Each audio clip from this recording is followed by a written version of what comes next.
I love Mohammad बुरा नहीं है, लेकिन आई लव महादेव भी चलेगा। छेड़ोगे तो छोड़ा नहीं जाएगा। सर तन से जुदा करने की बातें करोगे तो न कानून छोड़ेगा न हिंदूवादी विचारधारा के लोग छोड़ेंगे। आने वाले कालांतर में अभी 7 नवंबर से 16 नवंबर तक दिल्ली से वृंदावन तक 3 प्रदेशों की पदयात्रा कर रहे हैं। भारत को हिंदू राष्ट्र बनाने के लिए देश में बकबक करने वाले लोग चुप हैं, जो कभी राम पर टिप्पणी करते थे, कभी हम कुछ कह देते थे तो टिप्पणी करते थे। आज जिन्होंने पोस्टर जलाए उनके खिलाफ किसी की आवाज नहीं उठ रही है। धर्म के खिलाफ। धर्म का मतलब पूजा पाठ करना नहीं है। धर्म का मतलब केवल मंदिरों की घंटियां हिलाना नहीं है। धर्म का मतलब है अधर्म के खिलाफ आवाज उठाना। गुड़ियारी वाले हनुमान जी में पुनः हनुमान जी का 5 दिन तक आज से चरित्र होगा। गुड़ियारी वाले हनुमान जी ने हमें बुलाया है। छत्तीसगढ़ हमारा ममाना है। राम जी के नाते चंद्रखुरीना कौशल्या की नगरी है, माँ सबरी की नगरी है छत्तीसगढ़।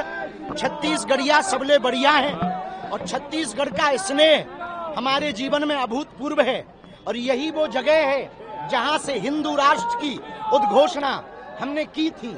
हमारे जीवन का अभूतपूर्व प्रदेश यदि कोई है वो छत्तीसगढ़ है, और उसमें गुड़ियारी वाले हनुमान जी का क्या कहना। आपका मामा जी का भी गांव है ये? हाँ, ममाना है हमारा। चंद्रखुरी के नाते मैया कौशल्या का यहाँ स्थान है, तो प्रभु श्री राम जी के नाते जो है ये हमारा ममाना है और हम छत्तीसगढ़ के भांचा हैं। आई लव मोहम्मद अभी भी चल रहा है। आई लव मोहम्मद बुरा नहीं है, लेकिन आई लव महादेव भी चलेगा और छेड़ोगे तो छोड़ा नहीं जाएगा।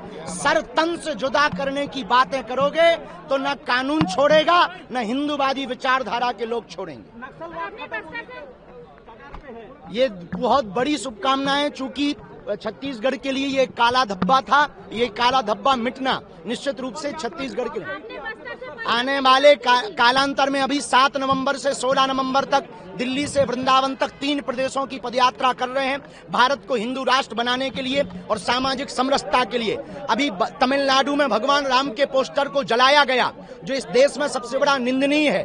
दूसरी निंदा की बात यह है कि देश में बकबक करने वाले लोग चुप हैं, जो कभी राम पर टिप्पणी करते थे, कभी हम कुछ कह देते थे तो टिप्पणी करते थे। आज जिन्होंने पोस्टर जलाए उनके खिलाफ किसी की आवाज नहीं उठ रही है। हम उनको कहेंगे, जैसे आप दूसरे मजहब की आवाज को जोर शोर से उठाते हो, कभी भगवान राम की आवाज को भी जोर से उठाओ।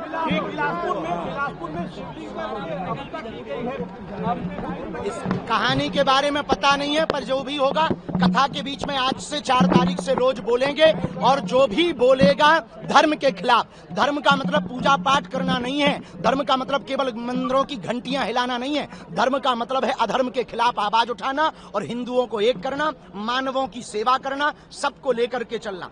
जल्दी ही छत्तीसगढ़ में पदयात्रा करना। अब तो गरबा हो गया है, लेकिन आगे हिंदू यदि जगेगा ये सब बंद हो जाएगा। चिंता ना करो, ठटरी हम बारेंगे खुल के।